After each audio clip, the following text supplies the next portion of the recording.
Doctor સાહેબ, અત્યારે એક તો એ જાણવું હતું કે સરોગસી એટલે શું, અને અત્યારે જે નવા લો પાસ થયા છે તો એમાં એ કઈ રીતે સરોગસીને ઇમ્પેક્ટ કરતું હશે?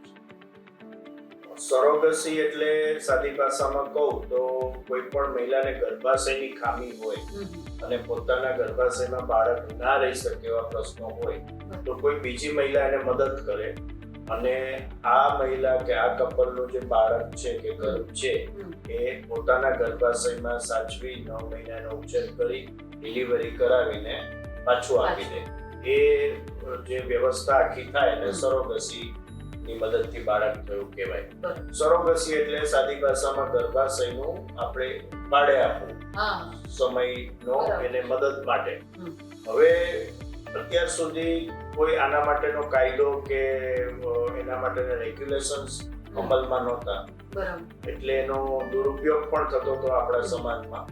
એટલે ગવર્મેન્ટ ઓફ ઇન્ડિયા દ્વારા એનો સરોગસી એક્ટ અને ART એક્ટ કરીને કાયદો ઘડવામાં આવ્યો અને આ વર્ષથી એનો રેગ્યુલર અમલ પણ થઈ રહ્યો છે.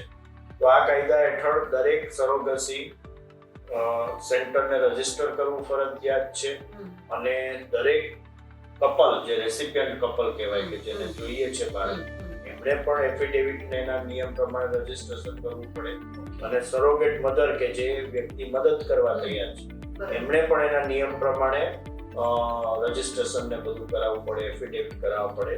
આ ઉપરાંત એના નિયમ પ્રમાણે રેસિપિયન્ટ કપલે સરોગેટ માતા માટેના ઇન્સ્યોરન્સ છે, કાળજી છે એ પણ લેવી પડે અને કોર્ટમાંથી બર્થ ઓર્ડર લેવો પડે.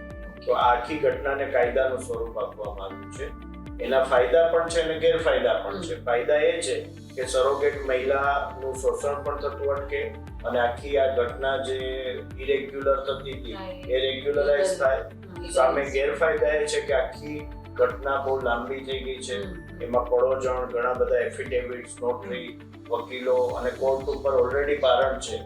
એમાં આ નવું કોર્ટમાં આ બધા કેસ જાય તો આખી કાયદાકીય સિસ્ટમ ઉપર ભારણ વધશે. આખી પ્રક્રિયા ખૂબ લંબાઈ ગઈ છે, એ એનો ગેરફાયદો છે. તો સરોગસીની અત્યારે આ પરિસ્થિતિમાં આપણે છીએ. Thank you.